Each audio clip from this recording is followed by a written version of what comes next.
We were hungry yesterday. We had no food yesterday. Nothing. Nothing was open. It was a terrifying day yesterday. My daughter saw the cartel light a car on fire right in front of us. There was fire all around us. If I were you, I would start practicing right now on fasting and depriving my flesh of food. Because if you don't do that now, you won't do it when you have to do it. Because they're going to want you to bend the knee to their Savior. They're going to want you to bend the knee and take the under your skin. And if they can get you with, we'll starve them out and they will then conform. No, you need to not. Do not bend a knee other than to God. Do not bend a knee to their antichrist. But this is where they want people. Don't just look at this and say, this is far away. This can't happen here. There is a one world order that is taking place right now. That means they have to bring everything under one system. And cash is not a part of it. All that whole dollar, all of that's going to be out of the window. Every single thing will be digital. Listen, this is about power. This is about control. And however they can get it, they will achieve this goal. Because they're going to show you a whole lot of things that's going to make you believe that this is good for you.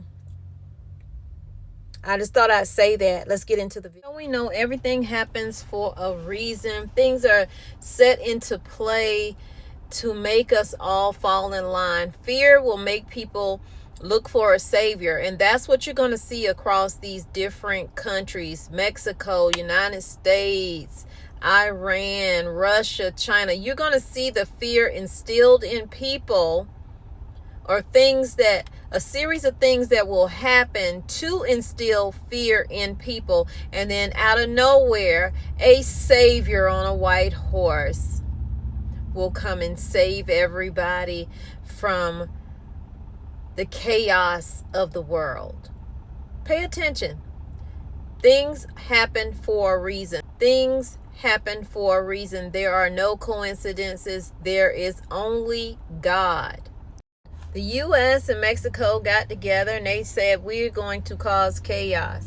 And we're going to take out this narco dealer, which needed to be taken out. But in turn, it caused a whole lot of chaos, right? Cars being burned, stores being burned, people threatening to go into hotels and apartments and take people's lives, gas stations being burnt down, grocery stores, Costco's being burnt down, etc., right? Lots of chaos.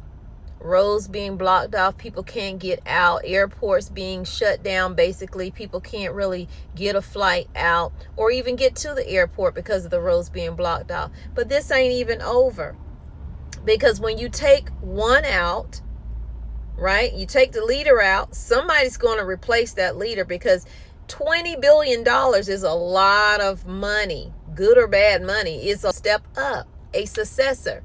And apparently they have a successor that is potentially going to take over for El Mencho, okay? Alicia Gonzalez has emerged as a key contender to take over $20 billion criminal empire. So they didn't stop anything. They just created some chaos in the streets so people can say, who's going to save us? Because that's what I keep hearing a lot of people say. Who is going to save us? Why can't they send a helicopter down and get them people off that roof? No one is going to save you in the end but God. This world, no matter where you are, is filled with nothing but sin. The locusts will ascend to this land, and they are already in Spain. We're going to see signs. We need to pay attention to these signs, and we need to not be fooled by these signs and think that they're all from God, because some of these signs are not from God.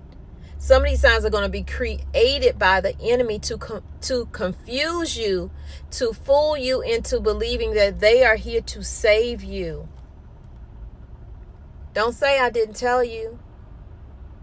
While we know that God can use any situation for his good, because he does it all the time, do not be fooled, people, when just any old person come in. Watch for their fruits and their character.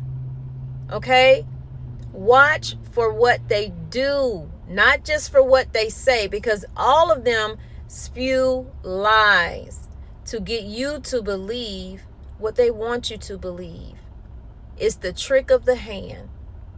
Mexico has the president of Mexico has evacuated the capital city as the cartels close in on taking over the country. This is President Claudia Sheinbaum, who has been evacuated as the cartel has taken over around half of Mexico. This is all because 2 days ago, leader El Mencho was taken out by the army. And then the cartel showed up in uniforms like this, being more prepared and equipped than the actual army of Mexico. That's then why the National Guard had to deploy thousands of Mexican troops to try to take back cities, as the cartel was burning and placing roadblocks at the entrances of all cities, and as well as turning them to absolute war zones. In this video by the coast, you see a Mexican chopper after conducting airstrikes. The cartel also does possess anti-aircraft missiles. The Mexican president is also considering declaring war on the cartels, which would escalate this into a full-scale civil war, activating up to 4 million Mexican army reservists. Make sure to... The Costco imported virus is now on fire. Does this mean the cartels are going after the food supply and planning for a siege of that city? Look at all the resorts in this area. This is just a few, which have hundreds, if not thousands, of Americans currently vacationing there. Interesting thing to consider, was this a pretext to trigger a war that would allow the Trump administration to get itself involved?